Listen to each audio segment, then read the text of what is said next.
ago. I was born in the small town of Pawtucket, Rhode Island. I played French horn in my high school band. After graduation, I worked for 3 years before joining the Navy in 1938 as a musician. In the summer of 1941, as a member of Navy Band No. 8, I was assigned to Pearl Harbor aboard the battleship Pennsylvania with Admiral Kimmel, Commander-in-Chief of the Pacific Fleet. Our band remained on this assignment until May 1943.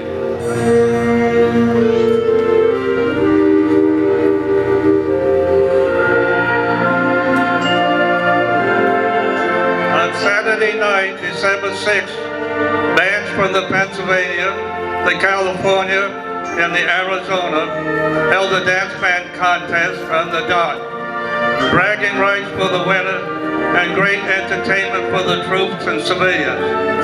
Our band won the trophy, but we later donated in memory of all 21 Arizona band members and 1,100 hands that went down with them.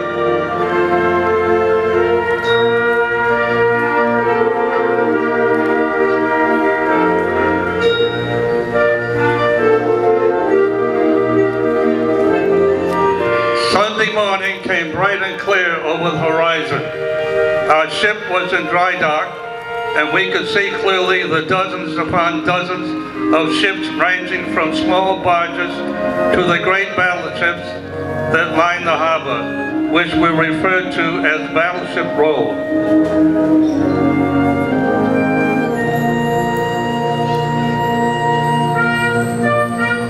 At 10 minutes to 8, our band formed on the fantail for morning colors. There was a stillness in the air. A gentle breeze blew over the deck as we prepared our instruments. It was then that we heard in the distance a droning sound which seemed to be getting closer and closer.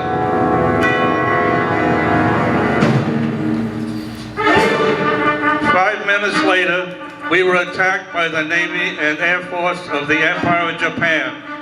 It was December 7th, 1941, later to be known in history through the words of President Roosevelt as a day which will live in infamy.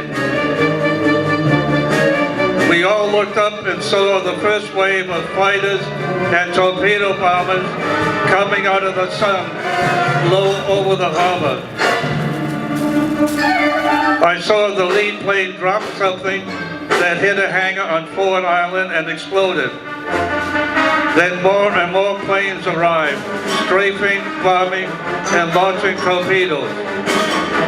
I could see the round red circles on the wings and sides and knew immediately that we were being attacked by the Japanese.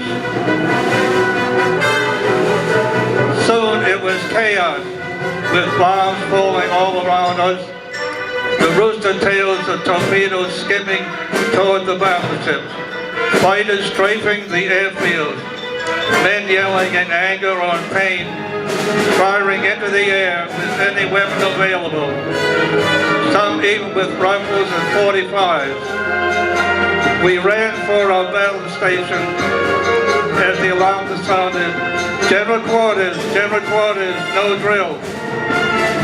As I was running along the starboard side of the ship, I saw a torpedo plane coming down the harbor entrance. He dropped his torpedo, and I watched it explode in the ship that rocked behind us. I quickly ran down the ladder to my battle station, the aft repair party, where I served as a stretcher bearer. A short time later, we felt our ship shake as a bomb exploded in the forward part of the ship. Thankfully, the damage was only slight. The attack lasted for about 3 hours. Then as quickly as they came, the planes disappeared, leaving behind little but carnage and devastation. In the quiet aftermath, I left my station and began to pick up the dead and the wounded. we were issued rifles and ammunition in case there was an invasion. I had the 12th to 4 watch patrolling on the dock alongside the ship. I walked with the rifle loaded and my finger on the trigger as I looked across the bay at the buried and sunken ships. I was to learn later that the Oklahoma was a total loss and the Arizona sank with all hands aboard. In all, 1,178 military and civilians were wounded and 2,403 killed in action on this day of infamy.